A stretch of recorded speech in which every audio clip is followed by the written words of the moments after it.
Assalamualaikum warahmatullahi wabarakatuh. Salam jumpa Sobat Parlemen dimanapun Anda berada. Jumpa lagi bersama saya Anita di podcast Ruang Parlemen Menyapa. Ya, hari ini kantor DPRD lumayan ramai karena kita kedatangan tamu yang sangat istimewa, yaitu para gabungan dari ketua BPD yang ada di dalam Kabupaten Rejang Lebong yang tergabung di dalam forum komunikasi Ketua Badan Permusyawaratan Desa, dan hari ini telah hadir bersama kita di studio RPM perwakilan dari Forum Komunikasi BPD Kabupaten Rejang Lebong. Ada Bapak Ketuanya, ada Bapak Mulyadi. Selamat datang Bapak di studio RPM. Selamat datang, Mas Yang. Gimana kabarnya hari ini Pak, sehat? Alhamdulillah sehat. Alhamdulillah. Dan hari ini juga hadir bersama kita ada Kepala Dinas Pemberdayaan Masyarakat Desa, ada Bapak Suradi Rifai. Siap. Dan juga telah hadir di sebelah saya ada Kabak Pemerintahan Setda Kabupaten Rejang Lebong, ada Bapak Bobi Harpa Santana. Ya, dan hari ini kita bakal ngobrol-ngobrol ngapain nih BPD datang ke DPRD. Kalau tahun kemarin udah pernah datang ya audiensi dengan DPRD ya. Tahun kemarin kalau nggak salah pembahasannya mengenai kesejahteraan dari para pengurus BPD. Nah, untuk tahun ini kira-kira obrolannya apa nih dengan DPRD, Pak? Saya rasa hampir sama dengan yang kita menindaklanjuti hasil pertemuan kita yang Maaf Pak, agak maju dikit Pak. Berapa bulan yang kemarin ya Pak Bobi, tentang kesejahteraan dari BPD yang ada di Rejang Lebong. Nah, ini pada hari ini kami datang kembali, audiensi kembali untuk tindak lanjut daripada yang apa dibahas pada bulan yang kemarin. Iya, salah satunya mengenai honor perangkat BPD ya Pak. Tunjangan BPD. Tunjangan ya Pak. Ya. Kalau honornya ada? Ya terus itulah. Termasuk itulah ya. Kalau untuk tahun kemarin sudah dapat belum Pak? Sudah. Sudah ada ya. Ya. Jadi untuk tahun ini? Nah, tahun ini kita ini ingin dari saran ataupun masukan dari kawan-kawan kita yang BPD Rejang Lebong, karena dinilai dibandingkan dengan mungkin kesejahteraan dari BPD yang ada di daerah lain, kabupaten lain, mungkin sudah ada peningkatan. Jadi harapan kami dari BPD Rejang Lebong ini nanti pemerintah daerah melalui dari para BPMD dan pemerintah daerah untuk bisa dalam anggaran tahun 2024, mungkin kalau 2023 kan mungkin sudah dibahas dia Pak, jadi mungkin belum terrealisasi, belum terrealisasi. Harapan kami 2024 itu ada peningkatan kesejahteraan kami BPD yang akan datang. Baik, untuk sebagai perbandingan itu kabupaten apa Pak yang diambil Pak? Kita ngambil yang dekat aja, Lebong dengan Kabupaten Kepayang. Untuk Rejang Lebong ini lebih rendah ya dari kabupaten itu. Kalau informasi dari kawan-kawan, tapi aku juga dapat informasi dari kawan-kawan itu untuk khususnya di Lebong itu kalau untuk ketua BPD-nya 1.600.000 1.600.000. Tapi kalau dibandingkan dengan kita Kabupaten Rejang Lebong baru 800 untuk ketua. Jadi mungkin kita ini mau kesetaraan lah. Iya. Ya. Cukup banyak ya selisihnya ya Pak ya. Iya. Tapi masih banyak nih masyarakat yang belum mengerti Pak, perbedaannya BPD dengan perangkat desa itu apa sih Pak? Seperti Kades, Sekdes dan sebagainya, itu perbedaan tugasnya. Nah, kalau pemerintahan desa tugasnya itu ya melayani dan sifatnya melayani dan kegiatan yang ada di desa yang dilaksanakan oleh pemerintahan desa. Iya. Nah, kalau kami BPD ini yang pertamanya itu menyampaikan aspirasi daripada masyarakat. Kemudian pemerintah desa. Okay. Kemudian membahas bersama-sama dengan kepala desa usulan-usulan masyarakat. Kemudian menyetujui anggaran dana desa dan ADD maupun DD. Kemudian bersama mengawasi pelaksanaan kegiatan yang telah dianggarkan. Itulah tugas kami BPD. Berarti semacam DPR-nya juga ya, betul. Di level desa. Baik, kalau untuk ini Pak, di desa-desa sendiri untuk tingkat pengawasannya Pak, menurut Bapak sendiri, pengalaman Bapak sebagai ketua BPD di desa Bapak, banyak nggak sih pelanggaran-pelanggaran administrasi yang dilakukan oleh pemerintah desa? Kalau untuk yang kami tinjau, yang kami lihat, untuk di desa yang ada mungkin kesalahan ataupun dalam pelaksanaan kegiatan desa, saya rasa cukup baik yang kita laksanakan ya Pak, cukup baik. Ya, pengawasan kami BPD itu yang kami fungsikan dulu. Nah, kemudian terlintas yang lain, hal-hal yang lain, mungkin ada kegiatan yang mungkin yang tidak terpantau oleh kami. Namanya kita manusia kan, tidak selalunya dapat kita pantau loh Pak. Mungkin ada hal-hal yang mungkin tidak terpantau, Itulah fungsinya pihak dari kecamatan, kerjasamanya nanti ikut juga mengawasi kinerja daripada pemerintahan desa dalam pelaksanaan alokasi dana desa maupun ADD maupun DD. Berarti dengan adanya BPD ini tentunya mempermudah tugas dari dinas juga ya Pak ya? Untuk dari segi tertib administrasi, Iya. pengaduan-pengaduan masyarakat dan sebagainya. Betul. Berarti cukup berat nih tanggung jawabnya dari BPD. Nah, kalau menurut Pak Kadis sendiri nih Pak, balik lagi ke mengenai kesejahteraan. Nah, tentunya dengan tugas-tugas yang cukup berat tersebut harus berbanding seimbang nih dengan kesejahteraan mereka. Menurut Bapak gimana nih kalau minta peningkatan dari ini tadi Pak, honornya Pak? Ya, itu sebenarnya wajar-wajar saja. Kadang-kadang inilah yang menjadi dilema. Kan adanya hak dan kewajiban. Hak mereka ini yang jadi kendala. Kalau kewajiban mereka ya seperti kata Ketua Forum tadi, KPD kita. Mereka sudah melaksanakan dalam bentuk artian mereka melakukan pengawasan terhadap kegiatan-kegiatan pemerintahan di desa. Kemudian ada hal satu lagi, yaitu mereka membentuk panitia dalam artian untuk pemilihan kepala desa. Jadi mereka juga di sana. Memang berat kalau kita lihat tugas mereka itu. Nah, kemasalah dari hak itu sendiri, ya kita sudah sama-sama berusaha paham. Apalagi dengan adanya forum ini, saya lihat banyak sekali positifnya. Selama ini tidak ada yang menyampaikan secara global, karena ya suara-suara adanya hanya selentingan. Tapi dengan adanya forum ini mereka bisa berkomunikasi langsung. Jadi bukan hanya kepada kami dari ke dinas PMD terkait pemerintahan. Sekarang bisa berkomunikasi dihadirkan oleh stakeholder terkait. Ada DPRD sebagai penganggarannya, penyetujuan anggarannya. Kami juga ada di sisi hukumnya. Kemudian ada dari seperti Pak Asisten 1 tentang aturan segala macamnya. Kabak hukum hadir sampai kabak pemerintahan. Harapan kami dengan pertemuan ini kita bisa memenuhi aspirasi mereka ya. Ya, dan untuk hak mereka tadi. Selagi anggaran mencukupi dan tidak melanggar daripada aturan yang ada. Kalau untuk dasar penggajian dari BPD ini dari mana Pak? Itu dari alokasi dana desa, APBD. Dana itu. Desa, Pak, ya? Jadi dalam arti bentuknya tunjangan mereka. Nah, yang jadi permasalahan saat ini, maka terjadi seperti ada kesenjangan antara pemerintahan desa, perangkat desa dengan BPD. Karena kenapa? Kalau di perangkat desa itu kami sudah tidak bisa bicara lagi kita semenjak keluarnya PP 11 tahun 2019. Jadi untuk penghasilan tetap daripada perangkat desa itu ya minimal setara dengan ASN golongan 2A. Ya kita ketahui 2 juta lebih lah artinya. Nah, perangkat desa ini banyak. Mulai dari termasuk kepala desa, sekdes, kasih kaur sampai ke kadus. Kadus ini bukan main. Kadang-kadang jumlahnya sesuai dengan wilayah masing-masing.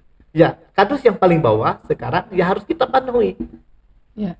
2 juta tadi. Kalau 9 kadusnya masing-masing 2 juta. Kita nggak bisa ngapa-ngapa, harus kita bayar. Karena itu sudah ada aturannya. Dari ini Pak ya, Perpres ya Pak ya? Bukan Perpres. Iya, peraturan pemerintah. Peraturan pemerintah. Iya, jadi harus kita penuhi. Bukan berlaku untuk Rejang Lebong seluruh se-Indonesia. Itu yang jadi. Nah, sedangkan yang untuk BPD ya sesuai dengan anggaran. Anggaran belum diatur di PP-nya, nggak ada itu. Tapi kalau sudah ada seandainya seperti itu ya mau tak mau daerah juga. Nah, sekarang tinggal kita lagi. Maka tadi seperti sharing kan kawan BPD itu tidak nyampaikan. Ya supaya kesenjangan itu tidak terjauh. Ya tinggal nanti ya kita sepakati, kita bagaimana cari solusinya. Kami dari eksekutif dengan legislatif supaya mereka juga menerima hak yang wajar. Seperti itu. Berarti tergantung besaran dana desanya juga ya Pak ya? Kalau dari ADD? Dana desa enggak? Enggak ya? Dana desa itu kan di APBN. Iya. Nah, yang sekarang kan di ADD. Di ADD. Kalau besaran ADD itu per desa sama ya Pak ya? Beda. Ya, karena ada rumusannya nanti. Berarti jumlah honor BPD-nya Pak? Sama. Ya, kalau untuk namanya honor itu sama. Sama ya? Sama. Cuman bedanya dengan kabupaten lain aja. Nah, yang sekarang ada kabupaten ya. Makanya mungkin kami melihat seperti ini, mungkin kami coba nanti melihat atau melakukan kaji banding atau bagaimana cari referensi bagaimana kabupaten lain itu bisa. Iya. Nah, kita coba nanti kita padu nanti supaya nanti membuat populasi Rejang Lebong juga bisa seperti itu. Kalau menurut Pak Bobi sendiri nih Pak, ini kan sebenarnya sudah dari atasnya nih udah beda nih payung hukumnya.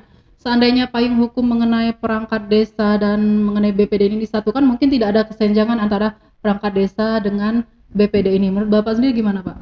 Terima kasih Mbak Nita. Jadi sangat menarik sekali. Kami sebelum menjawab tadi pertanyaan Mbak Nita tadi, kami ingin bercerita sedikit, memflashback bahwa Pak Mul ini dan rekan-rekan mereka ini sebenarnya terbentuknya FKBPD ini pada dasarnya semangatnya sama, yaitu untuk menggedor pemerintah, terutama baik pemerintah kabupaten, provinsi, bahkan ke tingkat pusat, terkait adanya kerangka kebijakan. Makanya di tahun 2019 dijelaskan oleh Pak Kadis PMD tadi, kita ada PP 11 tahun 2019 tersebut bahwa adanya penaikan atau kebijakan pemerintah untuk menyesuaikan besaran penghasilan tetap dan tunjangan kepala desa beserta perangkat desa itu sudah ditetapkan sebesar minimal sesuai dengan golongan 2A. Namun di PP tersebut pun belum membahas masalah tunjangan BPD. Iya. Makanya itu dulu yang kita pastikan kepada pihak FKBPD bahwa kami pemerintah daerah ini ya, pastinya baik dari pemerintah dan bagian hukum dan berkoordinasi dengan dinas PMD terkait peraturan bupati itu pasti merujuk dengan peraturan yang lebih tinggi.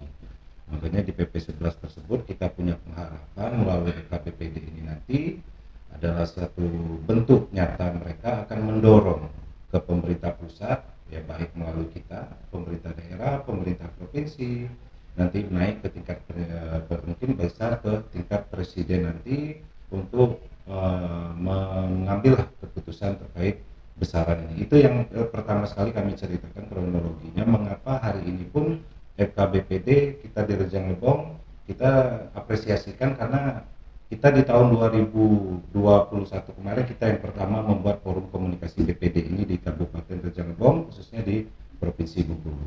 Nah, berjalannya waktu, yang pertanyaan tadi terkait bagaimana langkah selanjutnya berkaitan hal ini, kami juga pastinya akan mempelajari kembali karena situasi dan kondisi ini Mbak Nita bahwa yang disampaikan oleh Bapak Kepala Dinas PMD tadi bahwa ada beberapa ketentuan. Kami pernah menawarkan hal ini kepada pihak pemerintah daerah waktu itu ya, termasuk dengan BPD juga kita sampaikan. Ini mungkin audiensi yang keempat kalinya Pak. Ini Mbak. Jadi satu yang pastikan tadi masalah regulasi di PP 11. Kemungkinan nanti ada terbit di PP 12 khusus untuk BPD, itu pertama. Kedua, mudah-mudahan ya, amin. Kedua, kami kemarin juga mempelajari bahwa adanya kewilayahan terutama kepala dusun yang kami nilai bahwa di Rejang Lebong ini kemungkinan nanti akan dirasionalkan atau dinormalisasi adanya pengurangan jumlah dari perangkat desa itu, otomatis juga mengurangi beban penyerapan untuk memenuhi PP 11 itu. Berarti ada beberapa dusun yang disatukan ke dalam desa gitu Pak ya? Ya, jadi kami dari bagian kewilayahan itu adalah bagian dari kami pemerintahan, karena saat ini menjadi tantangan kita tersendiri Mbak Nita, karena kita di Permendagri, Peraturan Menteri Dalam Negeri sendiri belum ada yang mengatur masalah penggabungan, penghapusan dan pembentukan dusun. Yang adanya penghapusan, pembentukan dan penggabungan desa. Makanya kami akan selalu berkoordinasi nanti dengan beberapa wilayah, bahkan mungkin ke tingkat kementerian terkait bagaimana untuk penetapan regulasinya dulu, yaitu peraturan bupati. Setelah adanya dasar itu nanti baru kita membuat surat keputusan bahwa adanya rasional dusun. Itu. Berarti itu nanti tidak semua dusun yang terkena rasionalisasi ya Pak ya? Ya pastinya nanti ada indikatornya Mbak Nita. Ada. Ya. Ada nggak sih Pak indikatornya kalau itu bisa dikatakan sebuah dusun?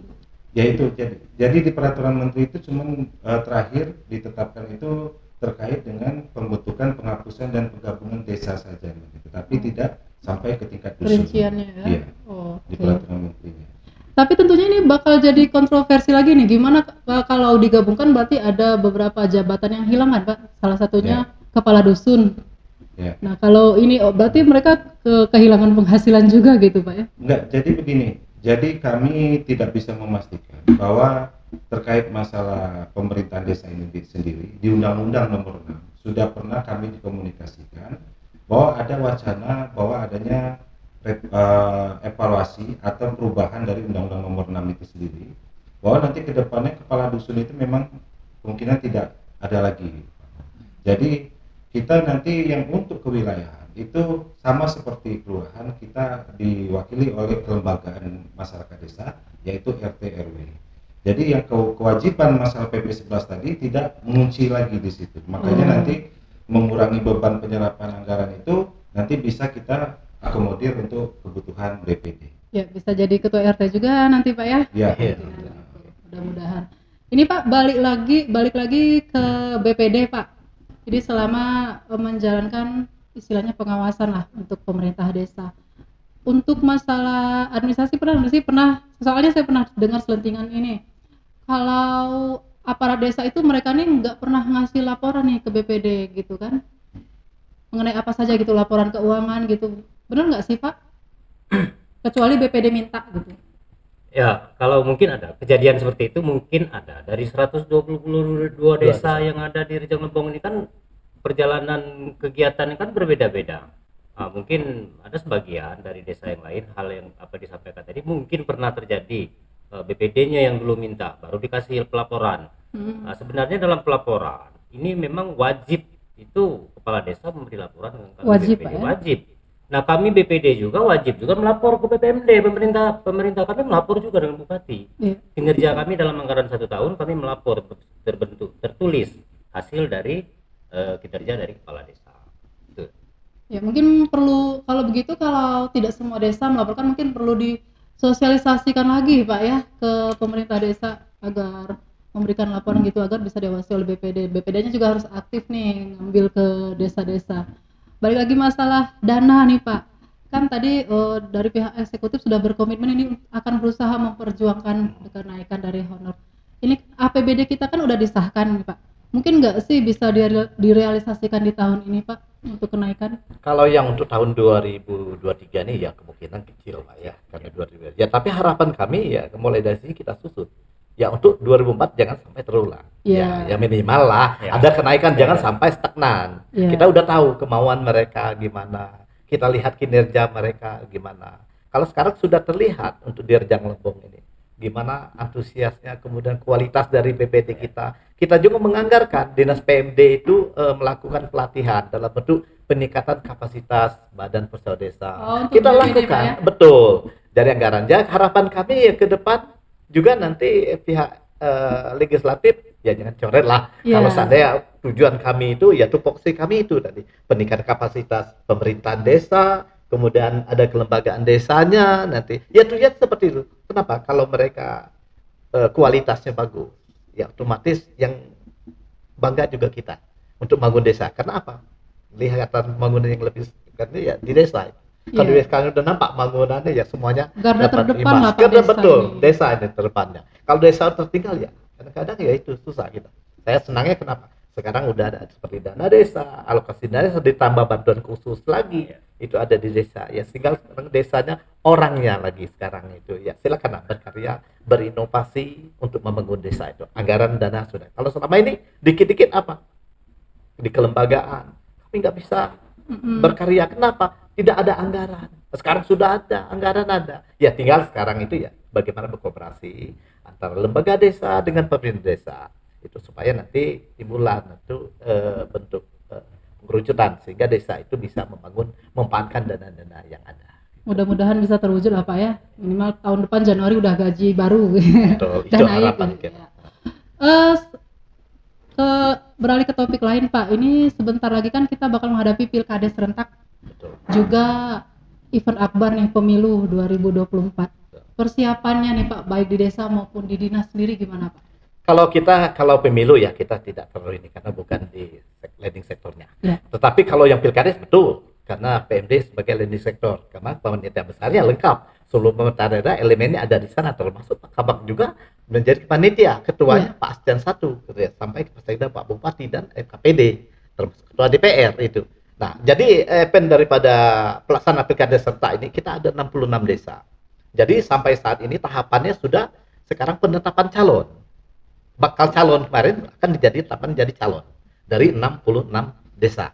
Insya Allah nanti setelah penetapan ya mungkin tinggal nanti pelaksanaan kampanye mereka kemudian sampai kepada tanggal 21 Juni nanti pada hari H yaitu pencoblosan. Berarti udah sekitar 70% lah Pak ya? perjalanan tahapan. Iya. Ya, udah hampir 60% lah udah masuk tahapan. Sebentar lagi mungkin setelah pendaftaran ini penetapan calon. Iya.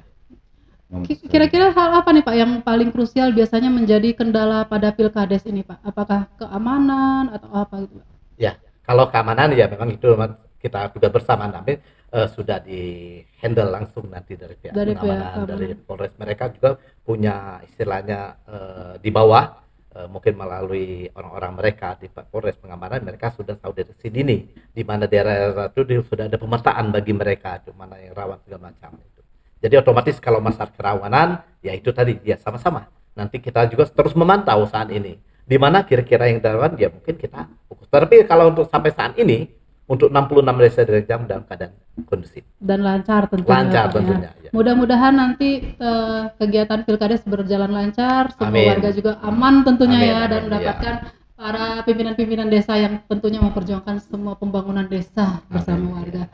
Oke, terima kasih banyak Pak Kadis, Pak Kabak, terima boleh kasih tambah banyak. dikit ya? Oh, boleh Pak Ketua. Boleh. Nah, jadi gini, kalau untuk kami BPD, forum BPD termasuk BPD yang ada di desa-desa, dengan pemerintahan desa, kalau hubungan kami cukup harmonis. Ya, tidak ada yang cerita orang mungkin ada berlawan arahnya, cukup Iya. harmonis. Buktinya cukup harmonis karena kami BPD yang menyelenggarakan Musrembang Des, menyetujui, menyepakati kegiatan yang diusulkan pemerintahan desa, kami tidak menghambat. Itulah salah satu bentuk kami mendukung pemerintahan desa dan bentuk keharmonisan kami di pemerintahan desa. Dari itu tambahan. Ya, kalau nggak mesra nggak bakal Nah, maju iya, betul. desanya. Betul. Antara aparat eksekutif dan legislatif di tingkat desa ini Iya. harus kompak Iya. ya kayak di kabupaten. Mudah-mudahan Bapak tahun depan honor perangkat desa khususnya BPD ya bisa naik ya. Kemudian kesejahteraannya terpenuhi, kemudian juga semua tahapan rencana dari pemerintah termasuk Pilkades Bapak bisa juga berjalan dengan lancar. Terima kasih banyak waktunya Bapak Ketua, kapan-kapan kita ngobrol lagi Pak Kadis, Pak siap. Kabak. Dan Sobat Parlemen, kita bakal jumpa lagi di podcast-podcast lainnya. Jangan lupa untuk di-follow semua media sosial Humas DPD Jalbong, baik di Facebook, Facebook, YouTube, Instagram, dan TikTok dengan nama akun Humas DPD Jalbong. Akhirnya saya Anita pamit undur diri, sampai jumpa di podcast lainnya. Parlemen berdaya, Rejang Lebong Bercahaya. Terima kasih banyak.